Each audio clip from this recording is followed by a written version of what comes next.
رمضان المبارک میں مہنگائی مافیا بے لگام جڑواں شہروں کے بازاروں میں شدید مہنگائی نے شہریوں کے ہوش اڑا دیے ہیں۔ ہزاروں کی تعداد میں شہری خریداری کے لیے اسلام آباد کی مرکزی سبزی منڈی پہنچ گئے اور آپ کو بتا رہے ہیں رمضان المبارک میں مہنگائی مافیا بے لگام ہو۔ ماہ سیام آتے ہی جڑواں شہروں میں سبزیوں اور پھلوں کی قیمتیں آسمان کو چھونے لگیں۔ شہریوں کی بڑی تعداد خریداری کے لیے اسلام آباد کی مرکزی سبزی منڈی پہنچ گئے۔ جڑواں شہروں کی مارکیٹوں اور بازاروں میں ہوش ربا مہنگائی نے شہریوں کو مشکلات سے دوچار کر دیا، جس کے باعث راولپنڈی، اسلام آباد اور مضافاتی علاقوں کے لوگ اسلام آباد کی سبزی منڈی پہنچ گئے۔ منڈی آنے والے افراد کا کہنا ہے کہ محلوں کی مارکیٹوں میں نرخ آسمان سے باتیں کر رہے ہیں، اس لیے منڈی کا رخ کیا، مگر یہاں بھی منافع خور مافیا ہی کا راج ہے۔ ہم نے یہ شملہ مرچ لی ہے، یہ دیکھیں، یہ آج ہے جی 350 روپیہ۔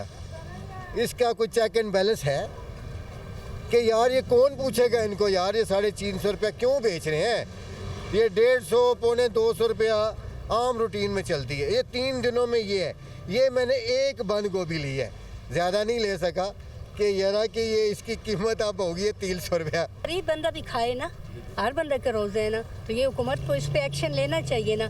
حکومت کے جو ریٹ ہے وہ ہمیں نہیں مل رہے بیٹا، ہم اپنا ٹیکسٹر چھوڑ کے یہاں آئے فروٹ کے پیچھے۔ ہزاروں کی تعداد میں شہریوں کے آنے کے باعث انتظامیہ نے منڈی کے مرکزی داخلی راستے کو بیریئر لگا کر بند کر دیا اور گاڑیوں کے لیے منڈی سے باہر خالی پلاٹس میں پارکنگ کی جا رہی ہے۔